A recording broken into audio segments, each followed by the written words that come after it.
Reverend Canon Jacob Ateirweho, muzaale we Hoima iranga aweze emyaka 5 mufumbo ne Irene Kobusinje era mukama yakabaweza ddiri abaana 5 nga bana balenzi omu ye muwala.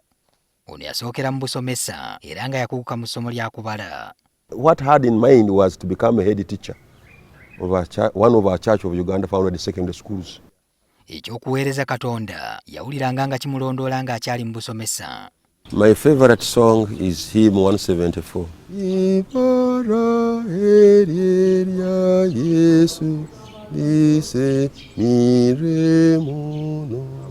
I based on that song to leave teaching, to join full-time church ministry. And later on, I became one of the choir trainers.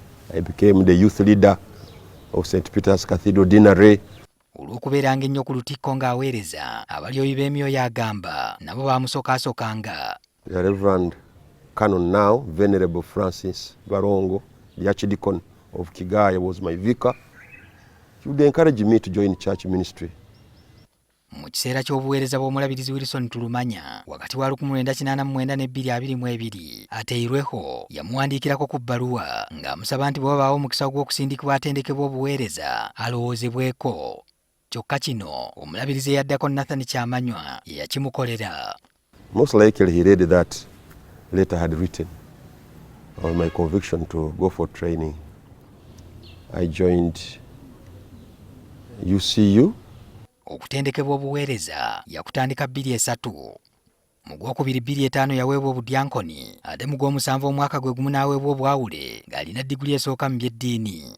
Azze aweereza mu bifo eby'enjawulo. Yakulirako ettendekero lya Nile Vocational Institute Bishop Mukasa Center. Yaliko omukwanaganya w'ebyenjigiriza mu bulabirizi mu 2021 n'aweerezaako ng'omumyuka wa Vicar ku All Saints ate oluvannyuma n'afuulibwa Vicar omujjuvu. Mu 2022 yatuuzibwa nga kanoni ku lutikko y'omutukuvu Peetero.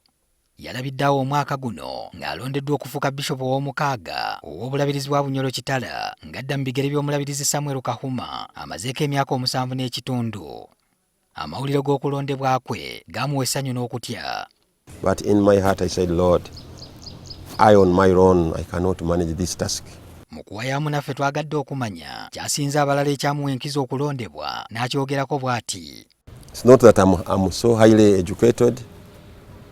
It's not that I'm so holy.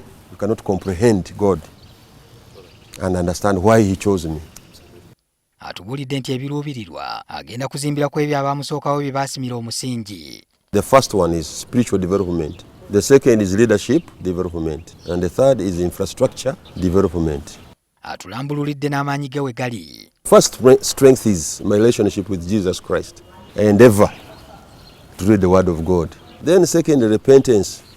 Bw'atuuse ku bunafu bwe n'atugamba bino.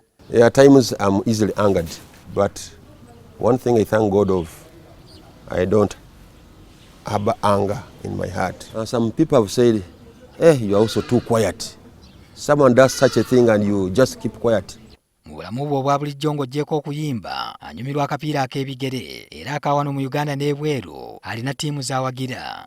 I used to play number 5 at the back down there, behind there.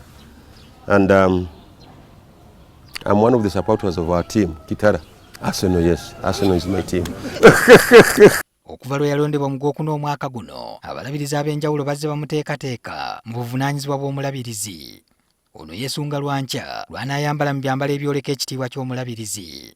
The robes. When I put them on, I will be humbled.